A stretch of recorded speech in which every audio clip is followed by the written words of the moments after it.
come together the best for your team in terms of a player or something you're executing well? No, just the chemistry. These guys, they root for each other. There's no selfishness. It's really hard nowadays when you're bringing in so many transfers. It's hard when you're bringing in 4 or 5 new players into a team because they're all expecting big roles, let alone when you have 13 brand new guys.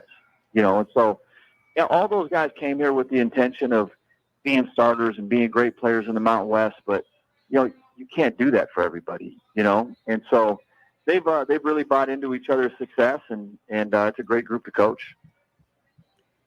Danny, when you come in as the head coach of a Division I program these days, how many players year to year are you expecting to need on a roster, right? Because we've talked about the days where maybe you have 2 or 3 scholarship spots trying to fill are pretty much over because of the amount of movement in the transfer portal. So how do you approach that as a staff?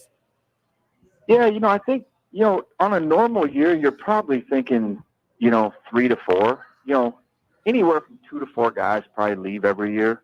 That's probably the average on the national level.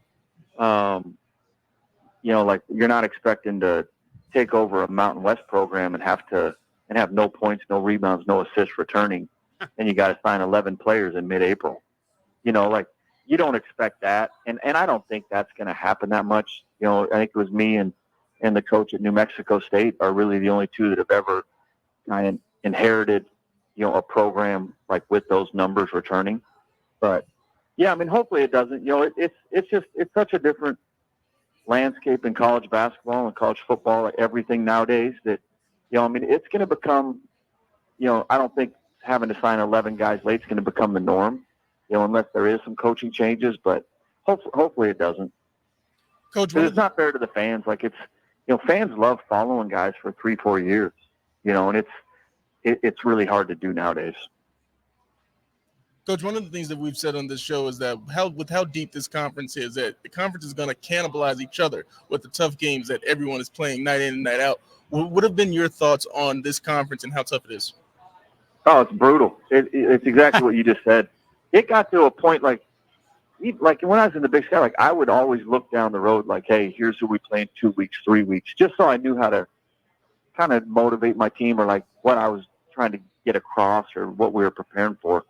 Where it's disheartening when you look down the schedule in the Mountain West and you're going, okay, we have to go from at UNLV and then you play Nevada and then all of a sudden, okay, congratulations, you're on the road at Boise and at San Diego State. It's like there's no like you don't even want to know who you're playing next week. It's like, hey, we'll just get to that game when we get to it. But it's a phenomenal league. Like the venues are so fun to play in. I mean, almost every road game we've had has been pretty close to being packed, and it's fun. And obviously the players make it, and the coaches. Utah State head coach Danny Sprinkle joining us here on Cofield and Company with Damon, Steve, and Candy. And Steve, I realized as soon as Danny mentioned Montana State, I have to issue my own apology real quick before we get back to talking about Mountain West basketball, because I have shared a court with Danny before. It happened in 1998 when I was a student at NAU, and we all rushed the court at the end of the Big Sky Championship game. Goodness. I have to apologize. I have to. Listen, my biggest concern rushing the court was that I was going to run into Nate Homestead, and that dude was going to knock me down, just like because he's enormous. You'd rather run into me than him. I know that. Yeah. But in case we got in your way at all, in case we added to the misery, I just want to give my own apology right there, because I'll tell you what, going into that game, I was terrified because you guys had a great team back then. And what are your memories of playing back then? And first off, NAU was so good. The Big Sky was so good back then. Like when you look at, NAU had, they had a guy coming off the bench who got drafted by the Lakers, Dan McClintock. But you look, I still talk to, Ross Land and Billy Hicks. They just texted me after our San Diego State victory the other day.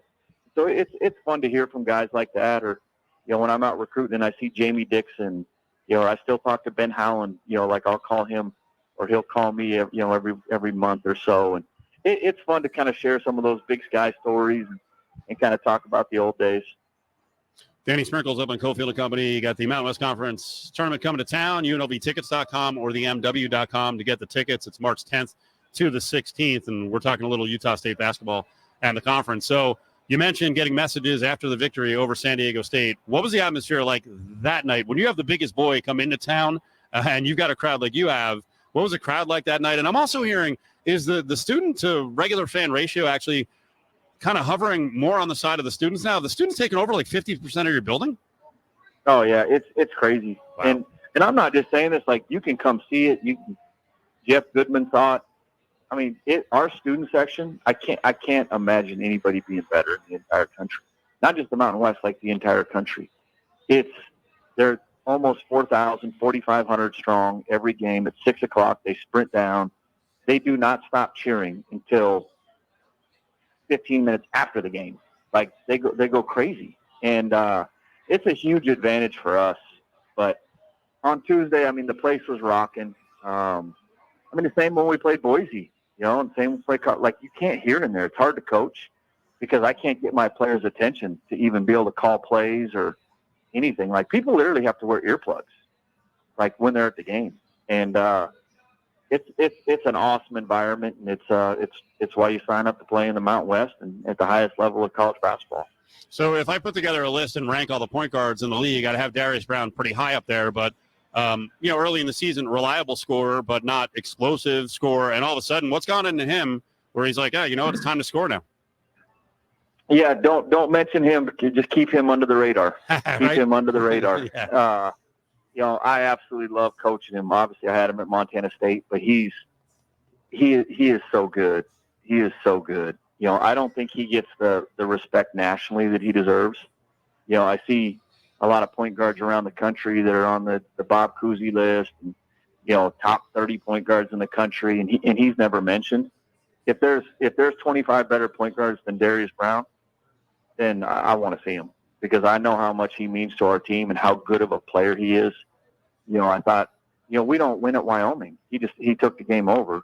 And then same thing with San Diego State. I mean, he has 25, I don't even know how many assists, rebounds. Like, he's doing it against Lamont Butler and like one of the best defensive teams and some of the best defensive players in the entire country. And so, really happy with how he's, played as a senior and just really led this team. And, to lead 13 brand new players the way he has, it's pretty impressive. Okay, I feel like we've bonded here. When you come to Vegas, maybe we can all share a shrimp cocktail. But man, let's do it. You guys tell me where and when. Let's do it. It's very important, though, Coach Sprinkle, that we have a moment of honesty. Okay, okay. I'm gonna throw this out here. So that's very important, especially for the Rebel fans. The end of the game here, Utah State and UNLV, is shrouded in controversy on this end. People are very angry. They're still angry about it. I'm going to give my honesty, and then I want you to be honest with us. When I watched it over, I did think it was a foul on Caleb Boone, knocking Osabor to the floor. I guess the issue here is that the time you make that call? And believe me, when I put this out there, I had Rebel fans say, you're faking. That's not what you believe. You're trying to come off as objective when it comes to the run of Rebels. No, that's what I saw. What did you see? Yeah, I saw the same. Like, it was it was a foul. Like, great 6'8", 260. He's not just gonna he doesn't just bounce off guys. Did he slip? Did he slip? This could be Slipgate. Did he slip? It could maybe a little bit, but he got hit too. And it's one of those that I don't know. Maybe you don't see it called that often, but is it the right call? Yeah. Are referees supposed to call that? Okay. Yeah. We've had some times too where we haven't not calls like that. Like, that's kind of a crazy scenario that you don't see very much. But we've had times where we've driven and gotten hammered and there's not a call and it's in the last 10 seconds of a game.